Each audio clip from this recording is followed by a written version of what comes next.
Assalamualaikum warahmatullahi wabarakatuh. Bismillahirrahmanirrahim.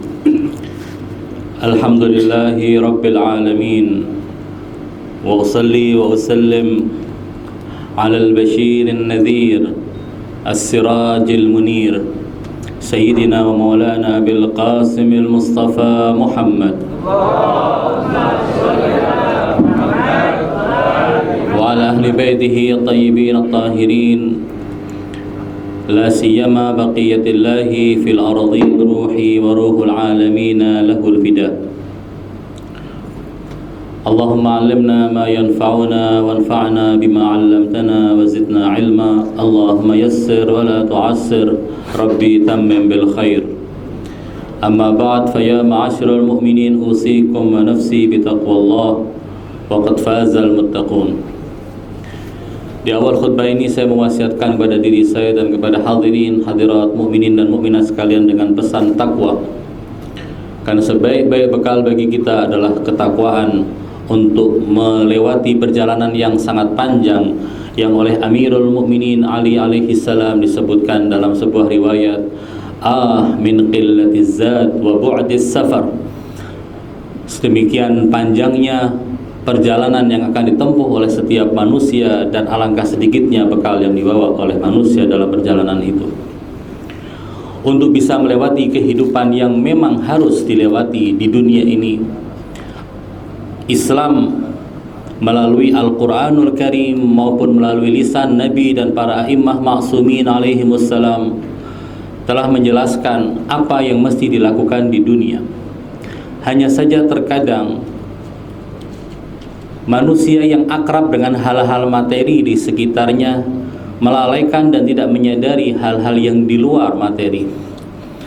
Ketika kita melihat sesuatu yang ada di depan kita, walaupun terkadang yang ada di depan kita itu tidak benar, kita cenderung untuk membenarkannya dibandingkan sesuatu yang jauh yang mungkin adalah membawa kebenaran. Tabiat manusia yang terkepung oleh hal-hal yang bersifat dan berunsur materi. Manusia cenderung untuk melihat sesuatu yang bisa dirasakan, untuk mengomentari sesuatu yang bisa dirasakan daripada merenungkan sesuatu yang tidak bisa dirasakan. Ketika manusia secara tabiatnya dia memiliki sisi fisik dan materi, lalu kemudian mendapatkan bahwa kenikmatan-kenikmatan yang bisa didapatkan oleh materi, maka dia lebih cenderung untuk mendapatkan dan mencari kenikmatan materi dibandingkan kenikmatan yang non materi. Padahal jika kita mengetahui apa yang disampaikan oleh para imam ma'sumin alaihimussalam, juga riwayat dari Rasulullah dan hadis dari Rasulullah maupun ayat-ayat suci Al-Quran, kita akan bisa melihat bahwasanya agama Islam telah menggariskan dan mengajarkan kepada kita tentang apa sebenarnya hakikat dunia. Dalam riwayat, dalam ayat-ayat suci Al-Quran disebutkan bahwasanya dunia adalah sesuatu yang permainan saja. Innamal hayatud dunya la'ibun wa lahwun wa zinatun wa tafakhurun bainakum. Disebut sebagai tempat orang bersenda gurau, tempat orang untuk bermain-main. Memang Allah Subhanahu wa taala tidak menciptakan dunia untuk bermain-main, tetapi manusia yang ada di dunia ini cenderung untuk bermain-main dengan dunia. Karena itulah kalau kita melihat bagaimana kita harus melewati kehidupan kita di dunia, Allah Subhanahu wa taala telah menjelaskan walal akhiratu khairun. Yang namanya akhirat itu lebih baik daripada kehidupan di dunia. Disebutkan bahwa kalau kalian mencari kehidupan, maka kehidupan yang sebenarnya adalah kehidupan di akhirat. Wa innal akhirata lahiya darul qarar. Dalam riwayat-riwayat, saya ingin mengambilkan beberapa riwayat yang menjelaskan tentang dunia dan apa yang seharusnya kita lakukan di dunia ini. Melalui lisan Imam Zainal Abidin alaihissalam yang syahadahnya baru saja kita peringati beberapa hari yang lalu. Imam Zainal Abidin melihat dunia tidak lebih dari sebuah sarana dan media untuk membangun kehidupan yang sebenarnya dan yang layak di akhirat nanti. Supaya kita dalam kehidupan di akhirat nanti memiliki kehidupan yang lebih baik, kehidupan yang didambakan, kehidupan yang benar-benar diisi dengan segala keindahan dan kenikmatan. Jangan sampai kita memandang dunia sebagai sesuatu yang segala-galanya. Ada seorang datang kepada Imam Zainal Abidin, dan setiap kali ada orang datang meminta sesuatu, beliau selalu memberikan apa yang ada di tangan beliau. Tidak pernah ada seorang pun yang datang kepada beliau meminta sesuatu lalu beliau mengabaikan permintaan itu. Ketika ditanya, mengapa ya Imam kau selalu memberikan apa yang diminta oleh orang yang datang kepadamu? Apakah kau tidak kehilangan barang sesuatu? Kata Imam, sungguh saya bergembira karena yang datang kepadaku adalah orang yang mengantarkan amanatku untuk sampai ke akhirat nanti. Karena sebenarnya kehidupan di sana adalah kehidupan yang sesungguhnya. Orang datang meminta bantuan, aku berikan bantuan kepadanya, berarti aku telah mengirimkan sesuatu untuk kehidupanku di sana. Karena itu Imam Zainal Abidin mengingatkan pada kita, jangan memandang dunia sebagai sesegala-galanya. Beliau mengingatkan kita akan suatu realita yang tidak kita sadari, yaitu akan bahaya dunia. Orang kalau sudah bergelut dengan dunia, tenggelam dalam dunia, dia tidak akan pernah menyadari bahaya dunia. Dalam sebuah riwayat dari Imam Kazim alaihissalam, beliau menceritakan bahwa kehidupan seorang manusia yang cenderung kepada dunia seperti kehidupan seekor ulat sutra yang dia akan mengeluarkan bahan-bahan dari tubuhnya, yaitu yang kemudian akan menjadi bahan ulat yang akan menjadi sutra kelak. Dia akan melilitkan apa yang keluar dari badannya sampai betul-betul menutupi dirinya sehingga dia mati dengan adanya lilitan-lilitan yang melilit tubuhnya. Dunia seperti itu. Semakin orang tenggelam dalam dunia, dia akan binasa oleh kehidupan dunia itu. Imam Zainal Abidin dalam sebuah riwayat mengatakan, ketika beliau ditanya, qila lil imam as-sajjad man a'dhamun nasi khataran, siapa orang yang paling besar ancaman kehidupannya? Kata Imam Zainal Abidin, man lam yarad dunya khataran li nafsihi, orang yang tidak melihat dunia sebagai ancaman bagi dirinya. Kita melihat bahwasanya semakin orang mendapatkan kenikmatan, maka berarti dia semakin merasa disayang oleh Tuhan. Padahal kenikmatan yang didapatkan oleh seorang manusia di dunia ini ada beberapa macamnya. Ada memang kenikmatan yang Allah berikan karena memang Allah sayang kepada dia, sebagai balasan di dunia sebelum balasan di akhirat. Ketika orang membantu orang lain, memberikan sedekah kepada orang lain, infak kepada orang lain, membantu anak-anak yatim, membantu orang-orang fakir, Allah Subhanahu wa taala akan memberikan balasan kepada dia di dunia sebelum di akhirat. Rezekinya akan ditambah. Tetapi ada orang yang mendapatkan rezeki bukan karena Allah akan memberikan pahala kepada dia, melainkan karena dia sedang diuji oleh Allah dengan cobaan kehidupan dunia yang lebih mapan. Bahkan yang lebih dahsyat lagi adalah orang-orang yang kafir semakin tenggelam dalam kemewahan dan kekayaan. Itu yang harus ditakuti. Adanya istilah istidraj di dalam Al-Quranul Karim adalah suatu peringatan bagi kita. Orang-orang kafir hidupnya penuh dengan dosa, penuh dengan pengingkaran, penuh dengan kemaksiatan, tetapi dia memiliki kekayaan yang tidak berujung. Ketahuilah, orang-orang yang semacam ini bukan sedang dimanja oleh Allah Subhanahu wa taala, bukan sedang disayang oleh Allah. Harta yang diberikan kepadanya adalah harta yang nanti kelak akan semakin menyerumuskan dia dalam kesengsaraan di alam akhirat nanti. Inilah yang disebut di dalam Al-Quran dengan sebutan istidraj. Karena itulah wahai ikhwan mukminin dan mukminat sekalian, Imam Zainal Abidin mengatakan, man karumat alaihi nafsuh hanat alaihi dunya. Semakin orang jiwanya ditempa, semakin dia mulia jiwanya, semakin tinggi, maka dunia akan semakin kecil di matanya. Orang tidak lagi mementingkan kehidupan duniawi, karena tujuan sebenarnya dalam kehidupannya adalah untuk mendapatkan kehidupan yang layak di akhirat. Banyak orang yang mengeluhkan kepada kita, mungkin mengeluhkan, kenapa saya sudah berusaha, saya sudah bekerja untuk mendapatkan rezeki, tapi masih belum mendapatkan pintu yang terbuka untuk keluasan rezeki saya. Apa yang harus saya lakukan? Seringkali orang mengeluhkan hal semacam ini. Ketahuilah bahwa ketika orang tidak memiliki harta, pertama, bisa jadi itu adalah karena kesalahan dia, karena dia tidak mau bekerja dengan sungguh-sungguh, atau dia bekerja dengan sungguh-sungguh tapi pekerjaannya tidak didasari oleh ilmu dan pengetahuan yang cukup, sehingga apapun yang dilakukan tidak mendatangkan hasil. Tetapi jika orang sudah bekerja sungguh-sungguh dan dia bekerja sesuai dengan kemampuan dan ilmu yang memang tepat, terkadang ada faktor-faktor lain yang tidak disadari. Faktor-faktor itulah yang perlu kita selidiki.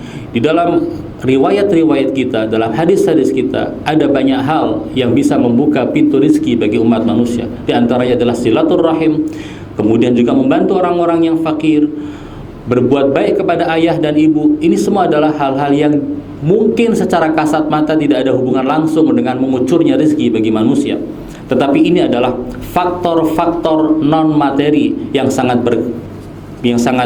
memiliki peran di dalam kehidupan umat manusia. Di dalam riwayat yang lain, Imam alaihissalam mengingatkan kepada kita, jika orang sedang ditimpa oleh masalah dalam kehidupan, kunci yang harus digunakan dalam menghadapi petaka dan kesulitan adalah kesabaran. Imam Zainal Abidin mengatakan kepada putranya, ya bunai isbir 'alan nawaib, wahai anakku, jika engkau mendapat musibah, mendapat petaka dalam kehidupanmu, sabarlah atas apa yang menimpamu. Wala tata'arrad lil huquq wala tujib akhaka ila al-amri alladhi madarratuhu 'alaik akthar min manfaatihi lah. Wahai anakku, jika engkau ditimpa oleh masalah, ditimpa oleh derita dan petaka, bersabarlah. Jangan gara-gara engkau mendapatkan masalah lalu engkau mengabaikan hak-hak orang, hak-hak manusia maupun hak-hak Allah Subhanahu wa taala. Dan jangan kau penuhi seruan saudaramu, temanmu yang mengajakmu kepada sesuatu yang tidak mendatangkan manfaat kepadamu kecuali sedikit, sementara dharar dan mudaratnya lebih besar bagimu. Ada satu hal yang lain lagi yang dikatakan oleh Imam Zainal Abidin alaihissalam berkenaan dengan masalah dunia. Terkadang kita ketika membantu seseorang, orang datang kepada kita meminta bantuan kepada kita, dan kita memiliki sesuatu untuk kita berikan sebagai bantuan. Terkadang setan akan menggoda kita, jangan-jangan ini orang yang tidak berhak untuk mendapatkan bantuan. Ketahuilah bahwa setan untuk menggoda manusia memiliki 1001 cara, dan apapun yang kita fahami, setan lebih faham daripada kita untuk menemukan cara-cara menggoda manusia. Terkadang ketika orang akan melaksanakan sholat, akan digoda oleh setan supaya tidak sholat subuh, akan dibangunkan untuk sholat malam, lalu kemudian orang itu sholat malam, setelah sholat malam dia tidur, subuhnya kelewat, padahal sholat subuh lebih utama daripada sholat malam. Banyak sekali cara setan untuk mempengaruhi manusia. Di antaranya dalam infak. Memang seorang yang tidak berhak untuk mendapatkan infak dan bantuan, kalau kita tahu, maka kita tidak memberikan bantuan itu, karena akan menjadikan dia malas untuk berusaha dan bekerja. Tetapi terkadang kita tidak tahu, orang minta bantuan kepada kita, lalu setan kemudian membisiki kepada kita, ini orang tidak berhak, padahal kita tidak punya dalil dan tidak punya bukti bahwasanya orang itu tidak berhak mendapatkan bantuan. Lalu kemudian kita tidak membantu karena justifikasi atau alasan tersebut. Imam Zainal Abidin mengingatkan kita, kalau ada orang datang kepadamu untuk meminta sesuatu bantuan dan engkau mampu untuk memberikan bantuannya, bantu dia. Jika memang dia adalah orang yang berhak untuk mendapatkan bantuan, berarti engkau telah meletakkan sesuatu di tempatnya. Jika ternyata orang itu adalah orang yang tidak berhak mendapatkan bantuan, ketahuilah engkau telah menunjukkan siapa dirimu di hadapan Allah Subhanahu wa taala. Tentang orang itu serahkan kepada Allah. Imam Zainal Abidin mengatakan, if'alil khair ila kulli man talabahu mink. Berbuatlah kebaikan kepada semua orang yang meminta kebaikan itu darimu. Fa in kana ahlah faqad asabta mawdi'ah. Kalau memang dia berhak untuk mendapatkan kebaikan darimu, berarti engkau telah meletakkan sesuatu pada tempatnya. Engkau telah tepat sasaran dalam memberikan kebaikan. Wa in lam yakun bi ahlin kunta anta ahlah. Jika dia tidak berhak mendapatkan kebaikan, maka engkaulah orang yang sudah menunjukkan kebaikanmu dan engkau adalah orang yang baik. Lalu kemudian di akhir riwayat ini Imam memberikan nasihat kepada kita, karena memberikan sesuatu tidak harus berupa materi. Kadang memberi maaf lebih baik dari memberikan materi. Imam mengatakan, wa in syatamaka rajulun an yaminik thumma tahawwala ila yasarik wa'tadhar ilaik faqbal 'udhrah. Jika ada orang di sebelah kananmu lalu kemudian dia memaki-makimu, dan kau pasti marah ketika dimaki-maki, lalu kemudian dia berpindah ke sebelah kiri dan meminta maaf, maafkanlah dia. Hanya dengan cara seperti itu kau tunjukkan bahwa engkau adalah orang yang berbuat baik. Imam Zainal Abidin gugur syahid atau meninggal pada tanggal 25 Muharram tahun 95 Hijriah, dalam riwayat tanggal 12 Muharram tahun 95 Hijriah. Dalam sebuah perjalanan yang panjang, banyak yang ditinggalkan oleh Imam Zainal Abidin. Selain petuah-petuah dan hadis-hadis yang sangat berharga dan bernilai, Imam Zainal Abidin juga memberikan warisan kepada kita dalam bentuk kitab. Yang satu adalah Risalatul Huquq, yaitu sebuah risalah yang memuat berbagai macam hak. Ada 49 atau 51 hak yang disebutkan di dalam Risalatul Huquq yang dinisbatkan kepada Imam Zainal Abidin. Hak badan, hak anggota badan kita, hak Allah, hak tetangga, bahkan hak seorang muadzin pun juga disebutkan di dalam Risalatul Huquq. Selain itu beliau juga meninggalkan kepada kita Sahifah Sajjadiyah, sebuah buku panduan doa yang sedemikian dahsyat. Ada seorang ulama dari Iran yang memberikan hadiah Sahifah Sajjadiyah kepada salah satu gereja di Vatikan. Uskup yang ada di sana setelah menerima Sahifah Sajjadiyah yang sudah diterjemahkan ke dalam bahasa Italia itu mengatakan bahwa semenjak Sahifah Sajjadiyah itu ada di tangan kami tidak pernah lagi menggunakan kidung-kidung doa yang ada di dalam kitab suci kami, karena doa-doa yang ada dalam Sahifah Sajjadiyah sedemikian dahsyat. Sahifah Sajjadiyah mengajarkan kepada kita bagaimana seorang manusia hendaknya berbicara dengan Tuhannya, bagaimana seorang menyifati dirinya di hadapan Sang Tuhan, bagaimana seorang memuji Tuhannya.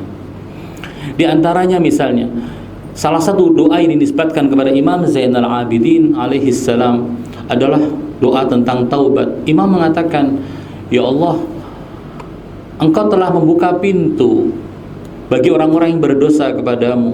Pintunya Engkau beri nama taubat. Lalu alasan apa orang yang tidak masuk ke pintu itu? Dan alasan apa Engkau tidak akan menerima orang yang sudah masuk ke pintu yang telah Engkau buka? Kata-kata semacam inilah yang diajarkan oleh Imam Zainal Abidin kepada kita. Bagaimana kita berkomunikasi dengan Tuhan. Ya Allah, bagaimana aku akan mengharapkan kebaikan sementara tidak ada kebaikan kecuali darimu? Bagaimana aku akan mencari keselamatan sementara tidak ada keselamatan kecuali darimu? Ini adalah rayuan-rayuan kepada Allah untuk meminta keselamatan dan meminta kebaikan dari Allah. Doa-doa yang ada dalam Sahifah Sajjadiyah adalah doa-doa yang sedemikian dahsyat. Sayang jika para pengikut Ahlul Bait, orang yang beriman kepada Imam Zainal Abidin, tidak memanfaatkan Sahifah Sajjadiyah yang syarat dengan doa-doa yang sangat bernas, yang sangat indah dalam mengungkapkan dialog antara seorang hamba dengan Tuhannya. Semoga Allah Subhanahu wa taala memberikan kita semua taufik untuk bisa memanfaatkan apa yang telah diwariskan oleh Ahlul Bait kepada kita semua. A'udzu billahi minasyaitonir rajim. Bismillahirrahmanirrahim. Wal 'asr innal insana lafi khusr illa alladhina amanu wa 'amilus shalihat wa tawasaw bil haqq wa tawasaw bis sabr. Barakallahu li wa lakum fil Qur'anil 'azim wa nafa'ani wa iyyakum bima fihi minal ayati wa dzikril hakim wa taqabbala minni wa minkum tilawatahu innahu huwal ghafurur rahim. Aqulu qawli hadha wa astaghfirullahal 'azim li wa lakum fastaghfiruhu innahu huwal ghafurur rahim.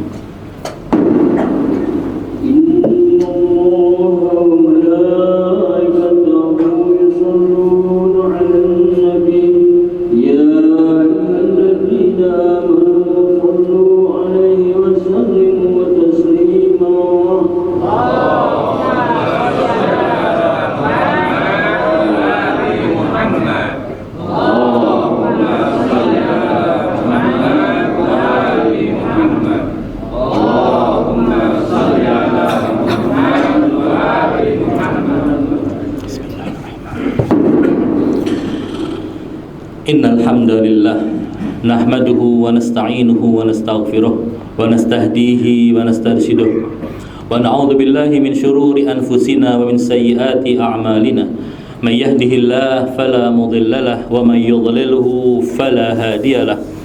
Ashhadu an la ilaha illallah wahdahu la syarika lah wa ashhadu anna Muhammadan abduhu wa rasuluh.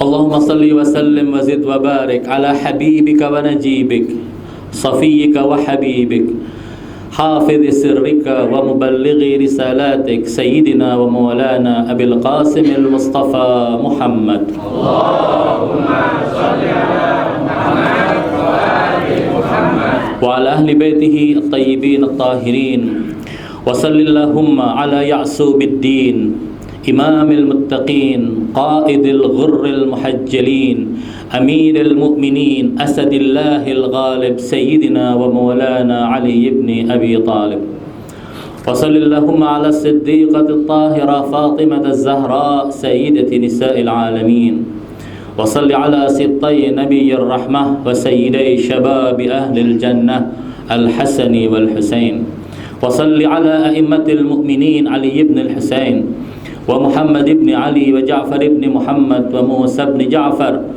وعلي بن موسى ومحمد بن علي وعلي بن محمد والحسن بن علي والخلف القائم المهدي صلى الله عليه وسلم حججك على عبادك وأمنائك في بلادك صلاة كثيرة دائمة. Amma ba'd fa ya ma'asyiral mu'minin usikum wa nafsi bitaqwallah wa qad fazal muttaqun. Di khutbah kedua ini kembali saya mewasiatkan kepada diri saya dan kepada mukminin mukminat sekalian dengan pesan takwa. Saya mohon kepada Allah Subhanahu wa taala semoga Allah memberikan kepada kita semua taufik untuk selalu berpegang teguh pada ketakwaan, melaksanakan seluruh apa yang diperintahkan dan meninggalkan seluruh yang dilarang. Pada minggu ini, minggu yang telah lewat, kita memperingati syahadah Imam Zainal Abidin alaihi afdhalus salati wa taslim. Imam Zainal Abidin adalah saksi apa yang terjadi di Karbala. Tentunya saksi di Karbala bukan hanya Imam Zainal Abidin. Kalau kita bertanya-tanya kisah yang ada di Karbala yang terangkum dalam misalnya seperti Maqtal al-Husain karangan Abi Mihnaf atau dalam Al-Luhuf ala Qatlat Tufuf atau riwayat-riwayat yang lain tentang peristiwa Karbala, orang mungkin bertanya-tanya dari mana riwayat tentang Karbala ini sampai kepada kita. Jika perawi dari kisah-kisah tersebut adalah orang-orang yang bersama dengan Umar ibn Sa'ad dari pasukan Ubaidillah bin Ziyad, bukankah mereka adalah orang-orang durjana? Bukankah mereka adalah orang-orang yang zalim? Bukankah mereka adalah orang-orang yang fasik? Orang yang fasik pembicaraannya tidak bisa diterima. Orang yang fasik meriwayatkan sesuatu tidak bisa kita ambil. Jika mereka meriwayatkan kisah Karbala, mereka punya permasalahan dari sisi sumber keotentikan karena mereka adalah orang-orang yang fasik. Tapi tidak bisa dipungkiri bahwa sebagian kisah Karbala berasal dari para pelaku kisah tersebut yang berada di pasukan Ibnu Ziyad. Tapi mengapa kita menerimanya? Jawabannya adalah karena seorang yang berada di front musuh lalu kemudian dia menceritakan sesuatu yang secara kasat mata merugikan mereka sendiri dan menguntungkan pihak lawannya, maka berarti itu adalah sebuah pengakuan. Dan pengakuan walaupun datangnya dari seorang yang fasik akan diterima. Tapi kalau ada seorang yang fasik mengklaim sesuatu, tidak bisa diterima. Kalau ada seorang fasik mengatakan, iya betul rumah yang saya tempati ini bukan rumah saya, melainkan rumah si fulan, maka kata-katanya bisa diterima. Tapi kalau ada orang fasik mengatakan rumah yang saya tempati ini adalah rumah saya, berarti untuk kepentingannya kata-katanya tidak bisa diterima. Jadi kisah Karbala, kebanyakan apa yang tersebut di dalam kisah Karbala itu menceritakan hal-hal yang justru merugikan kubu mereka, dan mereka mengatakannya, artinya ini adalah pengakuan, dan pengakuan dari musuh bisa diterima. Yang kedua, riwayat yang sampai kepada kita dari kisah Karbala berasal dari orang-orang yang tidak berada di kubu Ubaidillah bin Ziyad dan tidak pula berada di kubu Imam Husain. Kita tahu bahwasanya Di dalam sepanjang perjalanan kita, kalau kita berjalan dari rumah kita menuju ke tempat kerjaan, kemudian ada orang bertengkar, berkelahi di tengah jalan, dua orang yang berkelahi, yang menonton banyak, dan itu adalah suatu hal yang wajar. Terjadi sebuah pertumpahan darah yang tidak seimbang antara kelompok kecil yang dipimpin oleh Imam Husain dengan kelompok besar yang dipimpin oleh Umar bin Sa'ad. Orang-orang yang tidak mau berpihak kepada Umar bin Sa'ad karena tahu Imam Husain benar, dan tidak mau bergabung dengan Imam Husain karena takut nyawanya melayang, mereka cenderung untuk menonton. Mereka inilah salah satu daripada sumber periwayatan kisah Karbala.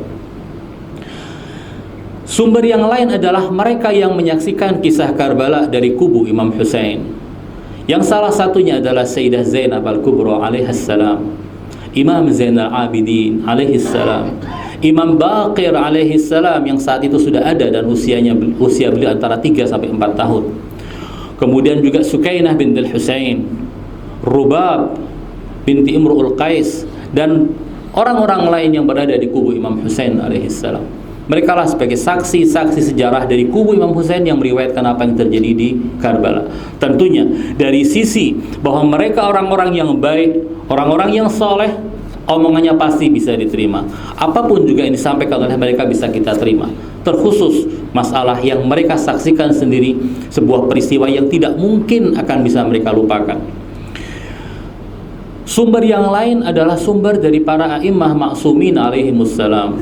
Memang para imam setelah Imam Baqir tidak ada satupun yang menyaksikan peristiwa Karbala, tetapi kita tahu bahwasanya a'immah ma'sumin alaihimussalam memiliki ilmu ghaib, ilmu yang diajarkan oleh Allah Subhanahu wa taala. Seakan-akan mereka menyaksikan apa yang terjadi di Karbala, dan kita menerima riwayat-riwayat tentang Karbala sebagian dari lisan Imam Shadiq alaihissalam atau a'immah yang lain. Dan salah satu saksi sejarah yang juga imam yang hadir di kubu Imam Husain adalah Imam Zainal Abidin. Beliau bukan hanya pelaku, bukan hanya saksi, tapi juga beliau menjadi orang yang menyuarakan kelanjutan dari revolusi Imam Husain alaihissalam. Apa yang terjadi di Karbala pada tanggal 10 Muharram tahun 61 Hijriah adalah babak awal dari sebuah gerakan yang besar, yang skalanya sangat luas, dan mungkin babak ini akan berakhir nanti di tangan sahibul asri waz zaman ajjalallahu ta'ala farajahu syarif. Jadi jangan dianggap bahwa peristiwa Asyura hanya terjadi pada zuhur Asyura dan selesai dengan terbunuhnya Imam Husain. Ini sebuah gerakan yang sangat besar, gerakan yang maha dahsyat, gerakan yang startnya oleh Imam Husain di Karbala, tetapi kemudian akan berakhir nanti ketika kebenaran betul-betul menang atas kebatilan, dan itu adalah janji dari Allah Subhanahu wa taala. Imam Zainal Abidin mengalami penderitaan yang sangat besar ketika beliau harus bersama dengan rombongan tawanan. Riwayat mengatakan bahwasanya rombongan tawanan yang dibelenggu oleh pasukan Ibnu Ziyad, di depannya adalah Imam Zainal Abidin dan di belakangnya adalah Sayyidah Zainab Al-Kubra alaihassalam, sementara di tengah-tengahnya adalah anak-anak kecil dan yang orang-orang lain. Jika Imam Zainal Abidin yang berada di depan berjalan dengan cepat, dengan langkah orang dewasa, maka anak-anak kecil itu akan berjatuhan karena tidak bisa untuk mengimbangi langkah orang dewasa. Sementara kalau beliau berjalan pelan, gerak lambat yang dirasa lambat oleh pasukan Ibnu Ziyad akan berujung pada sabetan cambuk dari mereka ke tubuh-tubuh suci keluarga Nabi. Imam Zainal Abidin mengalami hal yang semacam itu. Ketika Imam Baqir alaihissalam memandikan jenazah Imam Zainal Abidin, beliau menjerit histeris ketika melihat tubuh Imam Zainal Abidin, tubuh ayahnya. Karena di tubuh ayahnya itu masih ada bekas belenggu besi yang menimbulkan bekasnya dan tidak hilang di pundak beliau, di punggung beliau, di leher, di tangan dan di kaki beliau. Bisa dibayangkan besi panas yang terkena panas Sahara selama berjam-jam, maka besi itu akan menimbulkan panas yang dahsyat, dan itu akan membuat tubuh yang terkena akan mendapatkan sengatan yang sangat dahsyat. Dalam sebuah riwayat dikatakan ada seorang bertanya kepada Imam Zainal Abidin, "Wahai putra Rasulullah, dalam keadaan seperti ini aku tidak bisa membantu. Kira-kira apa yang bisa aku bantu kepadamu?" Imam dalam keadaan dibelenggu. Imam mengatakan, "Tolong angkat belenggu yang ada di kakiku dan letakkan kain supaya belenggu itu, besi itu tidak langsung mengenai kakiku." Ketika orang tersebut dengan perlahan-lahan mengangkat besi panas dari kaki Imam Zainal Abidin, kulit dan daging Imam terkelupas bersama dengan rantai tersebut. Inilah yang membuat Imam Baqir alaihi salam saat beliau memandikan ayahandanya, beliau menjerit histeris dan menangis karena masih teringat apa yang dialami oleh Imam Zainal Abidin. Imam Zainal Abidin dalam perjalanan sejarah 34 atau 35 tahun setelah syahadah Imam Husain di Karbala, sampai beliau sendiri syahid pada tahun 95 Hijriah, 34 tahun, Imam Zainal Abidin selalu menangis. Dalam keadaan apapun beliau menangis. Melihat orang sakit beliau menangis. Melihat seorang anak kecil, melihat anak kecil yang digendong oleh orang lain beliau menangis. Ketika ditanya kenapa, "Wahai putra Rasul," beliau mengatakan, "Aku ingat saudaraku Ali Al-Asghar yang dalam keadaan seusia ini dia kehausan dan ayahku meminta air, tapi jawabannya adalah sebuah anak panah yang ditembakkan dan melesat mengenai lehernya." Ketika melihat ada orang menyembelih binatang, menyembelih korban, menyembelih kambing misalnya, Imam akan bertanya, "Apakah engkau sudah memberikan air kepada binatang yang kau sembelih?" Orang akan menjawab, "Iya," dan itu adalah anjuran dan ajaran Islam. Lalu Imam menangis dan mengatakan, "Ayahku disembelih di pinggir sungai Furat tanpa diberi air." Ini selalu diangkat oleh Imam Zainal Abidin supaya menghidupkan semangat Asyura, supaya jangan terlupakan apa yang telah dimulai oleh Imam Husain alaihissalam. Kita berada di zaman yang mungkin sudah lewat hampir 1400 tahun dari sejak peristiwa Karbala. Kita berada di salah satu penggalan sejarah yang tidak bisa dipisahkan dari sejarah Imam Husain. Karena kita berada di satu penggalan sejarah yang berada di tengah-tengah antara revolusi yang dicetuskan oleh Imam Husain dengan nanti buah revolusi yang akan sukses dan menemukan kemenangan puncaknya pada zaman Maulana Al-Hujjah salamullah alaih. Kita berada di tengah-tengah itu. Disinilah peran kita. Jika kita dalam ziarah mengatakan, "Ya laitana kunna ma'akum fanafuza fawzan 'azima." Andai saja kami bersama dengan kalian wahai para syuhada Karbala, kami akan menjadi orang-orang yang sukses. Sekarang pun kita mengatakan semacam itu. Apakah kita akan mengejar karawan Imam Husain di Karbala? Tentunya tidak. Kita terpisah dengan jarak waktu. Kita tidak hidup di zaman Imam Husain. Tetapi ketahuilah bahwa kita berada di zaman Husain zaman ini, yaitu Al-Imam Al-Hujjah salamullah alaih. Kata-kata "ya laitana kunna ma'akum fanafuza fawzan 'azima" terus kita dengungkan sambil mengatakan, "Wahai Husain zaman ini, wahai Imam Mahdi alaihi salam, kami bersamamu." Karena itulah jika kita memang menjadi orang yang ingin bersama dengan Imam Mahdi, tentunya perilaku kita harus kita sesuaikan dengan apa yang dimaukan dan diinginkan oleh Imam Mahdi alaihi salam. Syuhada Karbala, mereka berhasil mencapai puncak kemuliaan dengan syahadah karena mereka telah meniti anak tangga kesempurnaan. Mereka adalah orang-orang terbaik yang pernah dilahirkan oleh dunia. Kalau kita ingin bersama dengan Al-Mahdi Al-Muntadhar, tentunya syarat itu harus dipenuhi. Kadang orang menganggap bahwasanya yang terpenting adalah beribadah. Ibadah adalah satu dari hal yang diajarkan oleh Islam. Ibadah dalam arti hubungan vertikal antara seorang hamba dengan Allah dalam ibadah-ibadahnya hanya satu bagian dari apa yang diajarkan Islam. Islam masih mengajarkan ibadah-ibadah yang lain, ibadah sosial.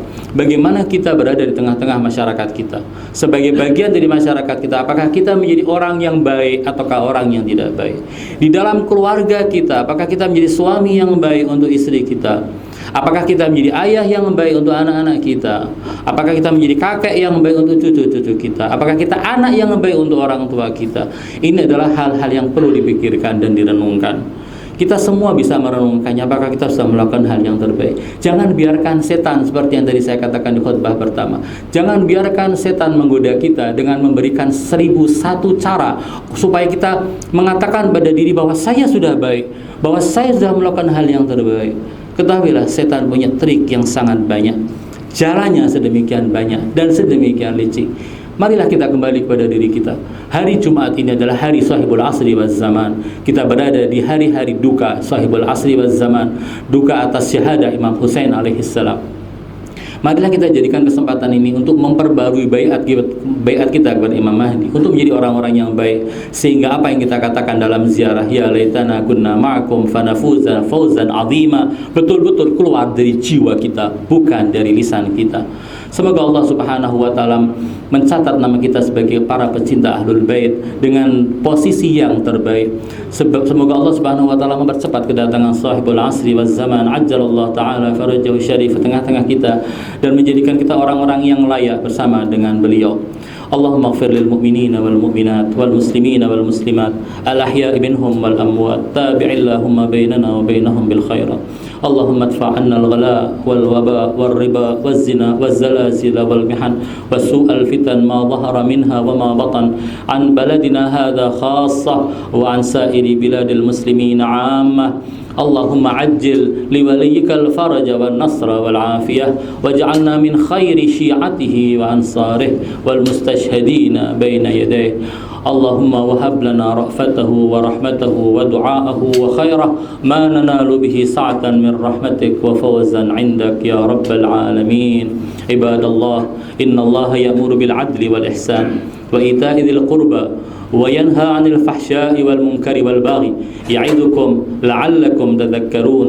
فاذكروا الله العظيم يذكركم واشكروه على نعمه يزدكم واسألوه من فضله يعطكم ولذكر الله أجل وأكبر.